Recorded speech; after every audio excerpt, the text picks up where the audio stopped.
Hello, everyone. Welcome to Saboor Healthcare Insights. My name is Dr. Saboor Shahzad. I'm a pharmacist by background, and this video is part 2 of the series on budgeting in healthcare system. I apologize for the delay in posting this part 2 video as life happened. If you're joining us for the first time, I want to welcome you to the channel and let you know that this channel is all about exploring, understanding, and gaining knowledge within the current world of healthcare. If you find this video helpful and think this channel could benefit you, please give this video a thumbs up and be sure to subscribe by clicking the bell icon. That way, you'll always get notified as soon as a new video is released.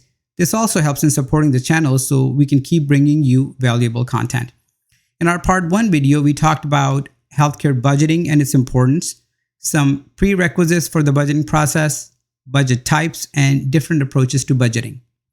For today's video, we'll focus on pointing out differences in healthcare budgeting versus other industries, hospital cost structures and payments, types of budgets, factors that affect healthcare budgets, and finally, steps in the healthcare budgeting process.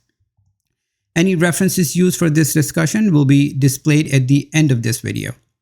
Let's talk about why budgeting in healthcare is so different from other industries. First off, it has a lot of unpredictability. Hospitals and clinics constantly deal with new public health issues, changes in insurance, and the rollout of new technology, all of which can drive up costs. In fact, the American Hospital Association reported that between 2019 and 2022, hospital expenses jumped by about 17.5%. Now, unlike most industries, demand for healthcare isn't really driven by what customers want. Instead, it's often about urgent needs, like required medications or surgeries after accidents, which can happen suddenly and without warning. This makes forecasting demand much trickier, say in retail or manufacturing, where you can rely more on customer trends and preferences. Even after care is provided and bills are sent out, healthcare organizations run into unique challenges with accounts receivable. Billing is typically complicated by different regulations and insurance workflows. For example, hospitals in areas with government-funded insurance have very different billing processes compared to those dealing with multiple private insurers, each with their own protocols and payment schedules. Because of all these moving parts, healthcare organizations need to be much more flexible in how they budget and estimate future cash flows than other businesses do. Let me break down how hospital costs work and how hospitals get paid. Basically, hospitals have two main types of costs, fixed and variable. Fixed costs are things that stay the same no matter how many patients come in. Think about rent for the building, salaries for administrators, or the depreciation of expensive equipment. On the other hand, variable costs change depending on how busy the hospital is. These include stuff like medical supplies, medications, and labor costs, which can really spike if the hospital needs to bring in extra staff or pay overtime during busy times or labor shortages. Fixed costs are pretty straightforward to plan for since they don't really change from month to month, but variable costs are trickier. So hospitals use past budgets, forecasts, and even special business tools like enterprise resource planning or ERP systems to help estimate them. Now, when it comes to getting paid, hospitals have mostly used something called a fee-for-service model. That means they're paid for every service or procedures they provide. You can see how that might encourage hospitals to do more procedures to boost revenue, but lately there's been a shift. Many hospitals are starting to focus more on value-based care and bundled services. You'll hear these terms over and over in your healthcare career if you're in one. With these aim to give better patient outcomes and cut unnecessary costs, even if that means making less money overall. The challenge is finding the right balance. Fee-for-service gives doctors more flexibility to recommend specific treatments, while bundled or holistic care can help avoid extra costs and unnecessary stress for patients. Whatever approach a hospital takes, it's really important for both the medical staff and the finance team to be on the same page. If they aren't clear about these strategies, it can make budgeting for supplies, expenses, and unexpected revenue a whole lot more complicated, and could lead to inaccurate forecasts and problems for decision makers. In our part 1 video, we had mentioned operational budget or planning, so let's now elaborate on that a little bit more by talking about different budget types healthcare organizations use. There are 3 main budget types you will encounter: operational, capital, and rolling budgets. Each of these plays a vital role in how resources are distributed, costs are anticipated, and most importantly, how high-quality patient care is maintained. It's crucial for anyone involved in healthcare finance, whether you're managing a department or overseeing the entire institution, to not only understand the differences between these budget types, but also know when to use each one. Mastering this distinction is key to making well-informed decisions as you navigate the complex financial landscape of healthcare organizations. So let's first dissect operational budgets in healthcare. Operational budgets are essentially the financial blueprints that guide the day-to-day functioning of a healthcare organization. They detail both the revenue we expect to bring in and the expenditures required to keep business operations running smoothly. Think of these as the annual or periodic plans that help us estimate what our financial situation will look like in the near future. Now, what do these budgets include? On the revenue side, we're typically talking about recurring sources like regular payments from insurance companies and funds collected directly from patients. On the expenses side, operational budgets cover all the typical ongoing costs like staff salaries, medical supplies, and utilities, etc. These are the foundational elements that keep the lights on and ensure we have the resources needed to care for patients every day. However, healthcare is notoriously unpredictable, as I mentioned. Patient needs can fluctuate rapidly, so operational budgets must remain flexible. Striking the right balance between cost effectiveness and resource availability is actually very crucial. This balance isn't the same for every organization. It can shift depending on factors like regional health trends, size of the population they serve, and the specific medical specialties offered in your facility. Because of these variables, it's important to regularly review and adjust the operational budget. Typically, this means conducting monthly analyses to monitor changes in patient volume, staffing requirements, and the cost of supplies. By closely examining these factors and making timely adjustments, healthcare organizations can ensure their financial health stays strong, all while continuing to deliver reliable, high-quality care to their patients. Next, let's shift our focus to capital budgets. Capital budgets are all about planning for investments in long-term assets. These include things like state-of-the-art medical equipment, major technology upgrades, and significant improvements to infrastructure like new wings, updated operating rooms, or advanced diagnostic machines. What sets capital budgets apart is that these assets provide value over many years, helping organizations stay current with the latest medical standards and technological advancements. Now, why are capital budgets so critical? Well, they empower healthcare providers to continually improve the quality of patient care and maintain a competitive edge in rapidly evolving sector. But it's not just about acquiring the newest gadgets or expanding facilities. When constructing a capital budget, we have to anticipate significant costs and navigate compliance requirements tied to medical equipment and infrastructure projects. We must also carefully weigh the risks and benefits of each of these investments. For example, before purchasing a new MRI machine, we need to consider not only the price tag, but also how it aligns with our strategic objectives and whether it will genuinely enhance patient outcomes. It's important to understand that capital budgets are separate from operational budgets, which handle day-to-day expenses. However, capital expenditures still impact overall financial health.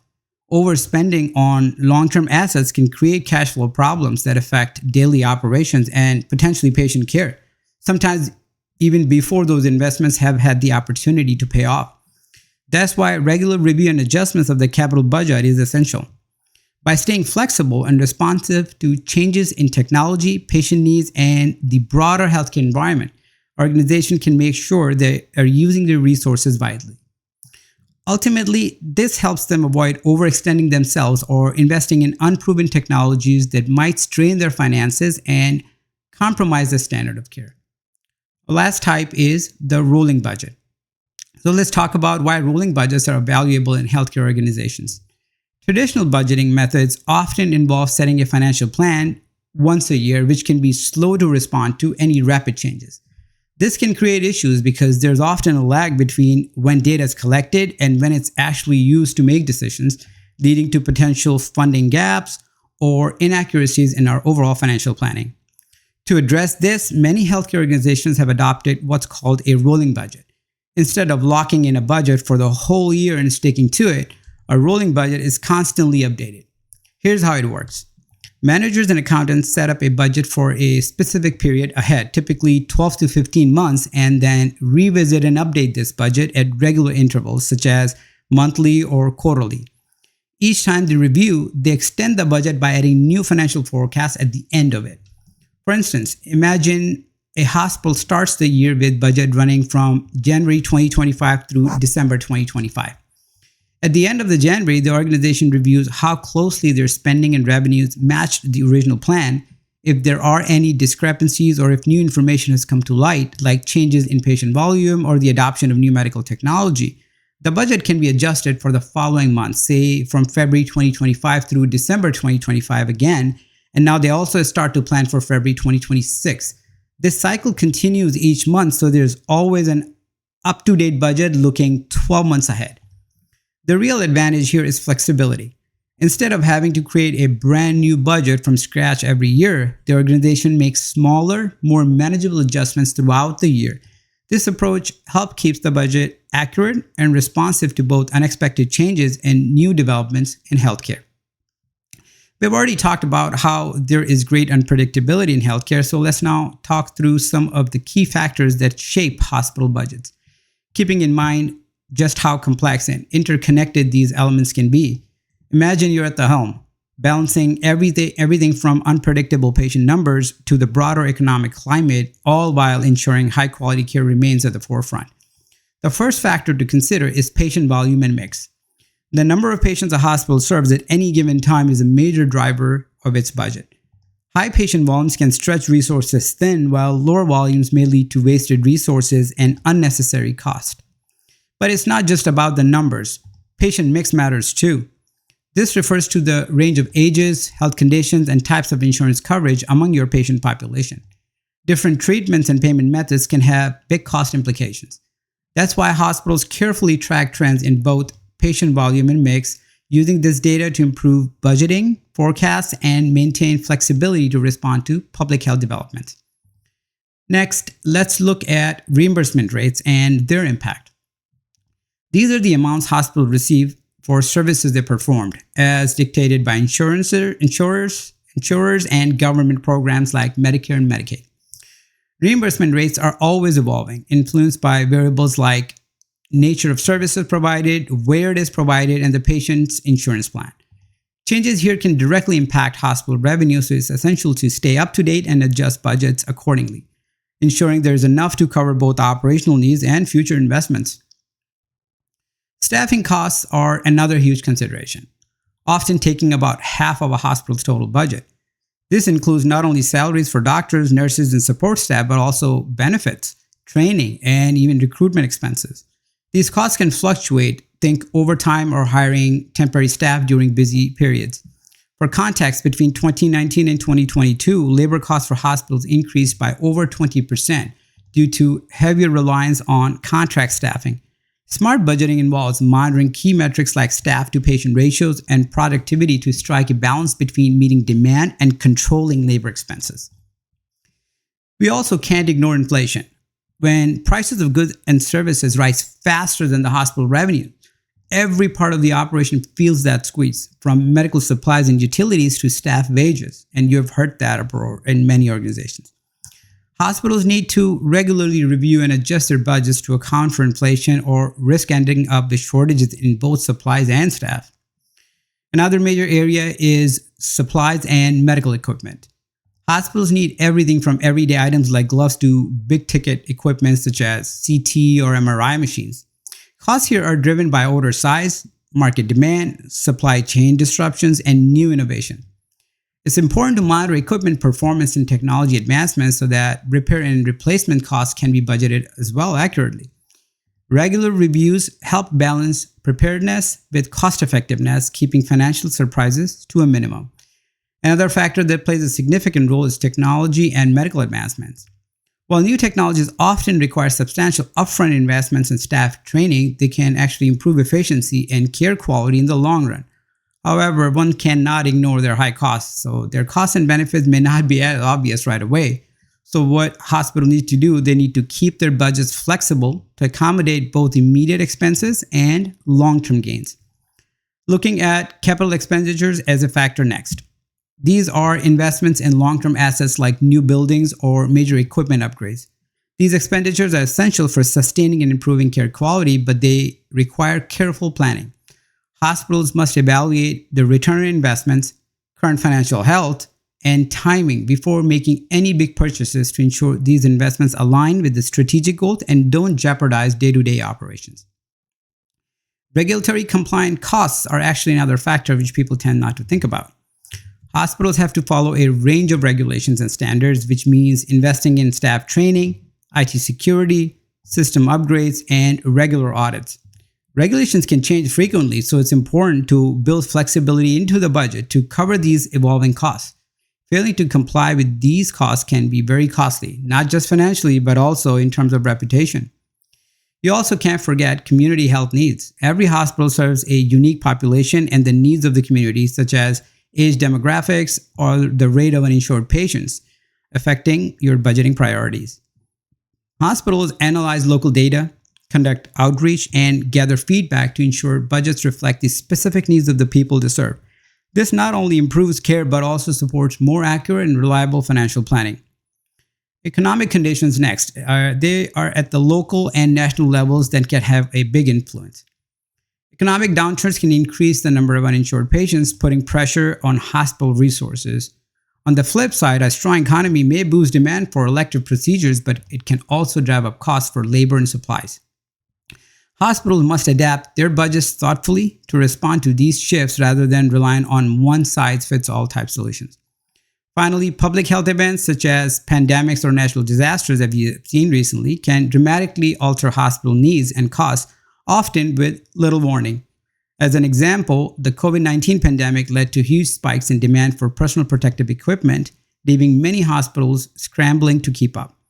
Policy changes at the public health level, like price regulations for medicines, can also impact budgets. Including policy experts in the budgeting process can help hospitals align with the broader health priorities and respond more effectively to emerging challenges. All these factors demonstrate that hospital budgeting is a dynamic and complex process. By staying vigilant, flexible, and data-driven, healthcare organizations can navigate these challenges and continue to provide high-quality patient care. We can now get to our long-awaited budgeting process and the steps involved, which we promised. Let's explore the healthcare budgeting process in a way that is both instructional and practical for professionals in the field. Remember, budgeting in healthcare is not simply a matter of moving money from one line item to another. It's a dynamic, ongoing cycle that demands thoughtful planning, regular adjustment, and vigilant oversight. Throughout this process, reliance on robust data analysis and forecasting tools like accounting systems or integrated ERP software, as I mentioned, is essential for accuracy and adaptability. Understanding each phase of budgeting empowers financial leaders and accountants to steer their organizations towards more realistic, effective, and sustainable outcomes. Here are some, or most likely going to be about 10 or so fundamental steps every healthcare financial professional should really master. First step is the strategic planning.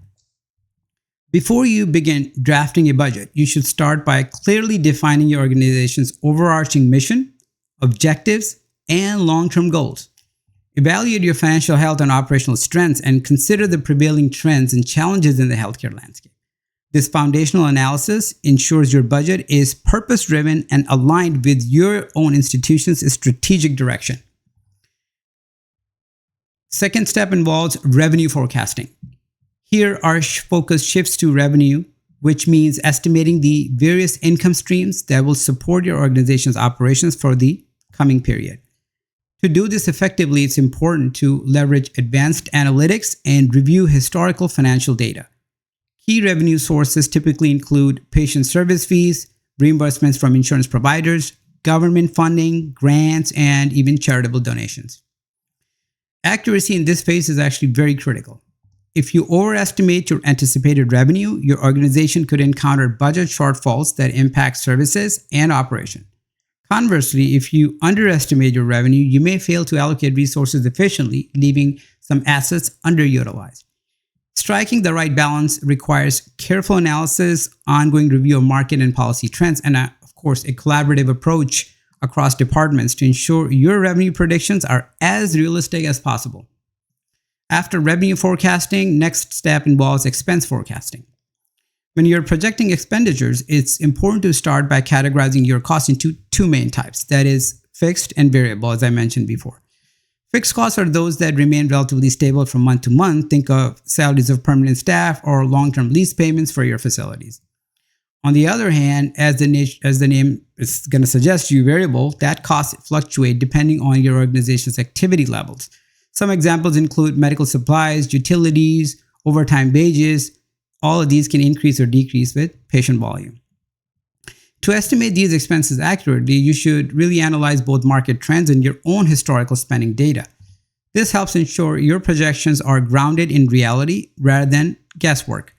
Additionally, it's essential to set aside contingency funds to prepare for unexpected events such as public health emergencies I mentioned, any regulatory shifts, or sudden spikes in demand for services. Remember, forecasting is not a one-time task. You must regularly monitor your actual spending against these estimates throughout the fiscal year and then make adjustments as necessary to keep your budget balanced and ensure resources are being used as efficiently as possible. Next is the step of actually drafting the budget. At this point in the process, once you have your revenue and expense forecasts, it's time to move into drafting the actual budget. This is a collaborative effort, bringing together representatives from all relevant departments so everyone has a voice in shaping the financial plan. During this stage, you will align your anticipated income with your projected expenditures, and each department will submit their budget request or proposal. The goal is to ensure that essential needs are addressed and all organizational objectives are reflected in the draft budget. By involving these key stakeholders, you are actually helping in creating a more accurate, balanced, and practical financial blueprint for the year ahead. The fifth step of budgeting involves the process of review and adjustments. At this stage, it's essential to circulate your drafted budget among all key decision makers and stakeholders within the organization.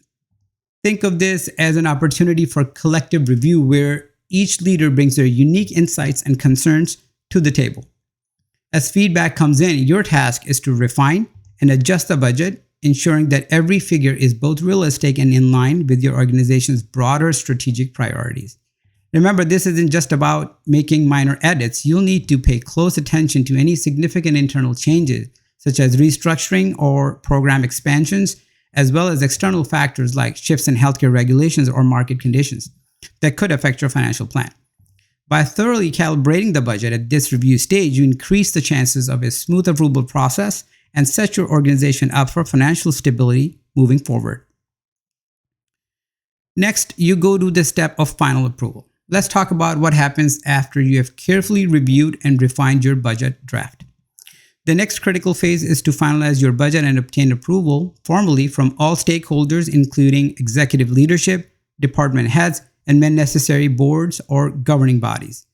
This step isn't just a formality, it's the official green light that allows your financial plan to be put into action across the organization. However, it's important to remember that your budget is not set in stone. Think of it as a living document, one that must be revisited and adjusted periodically as new information, changing circumstances, or unexpected challenges arise.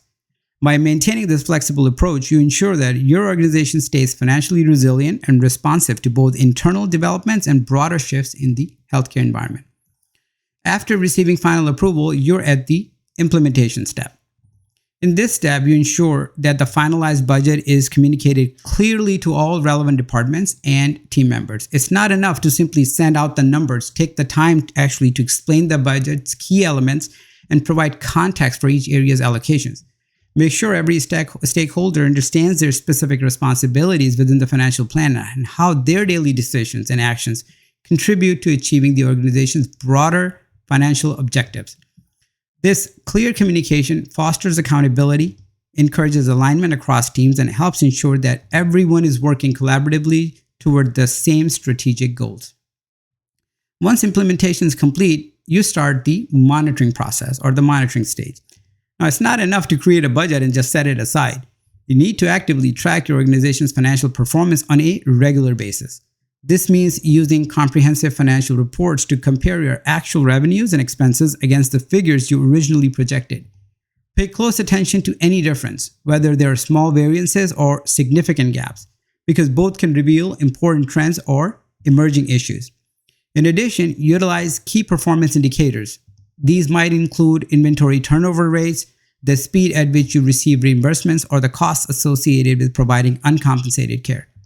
Consistently analyzing these metrics will give you valuable insight into your operations, allowing you to identify problems early and make informed decisions to keep your organization on track. While monitoring, you're also completing evaluation and adjustment steps periodically. Whenever you identify a difference, whether it's a shortfall or a surplus, it's important to conduct a thorough analysis to determine what's driving the discrepancy. This process often starts by asking targeted questions like, is the variance due to an unexpected event, a miscalculation in your projections, or perhaps a change in external factors? Sometimes addressing these variances may be as simple as reallocating existing resources to better match current needs. However, in some cases, you may discover that the issue points to a deeper challenge requiring you to reconsider your overall strategy or invest in new initiatives. And don't forget, when you achieve positive results or outperform your targets, take the time to study those successes as well. By identifying what worked well, you can actually extract the best practices and implement them in other areas of the organization to drive continuous improvement. Your last step in this process is post-year review and analysis. Let's talk about what happens at this final step when the fiscal year has come to a close. It's essential to take a step back. It's essential to take a step back and review the entire budgeting process from start to finish. This means carefully analyzing how you managed each stage, including any mid-year adjustments and the ways you responded to unexpected changes in expenses or revenue. By thoroughly examining what worked well and what could be improved, you gain valuable insights that inform your planning for the next cycle. This kind of post-year analysis not only sharpens your financial strategies, but also strengthens your organization's ability to handle future challenges with greater confidence and adaptability. Overall, think of healthcare budgeting as a continual loop of planning, executing, monitoring, adjusting, and learning. By mastering each of these steps, you'll not only enhance the precision of your budgets, but also contribute to the long-term success and resilience of your healthcare institution. I know we unpacked quite a bit of information in this video, and I hope you really find it helpful. Thank you for taking the time to watch this video in its entirety. Hope to see you soon in a future video. Until then, take care and keep learning.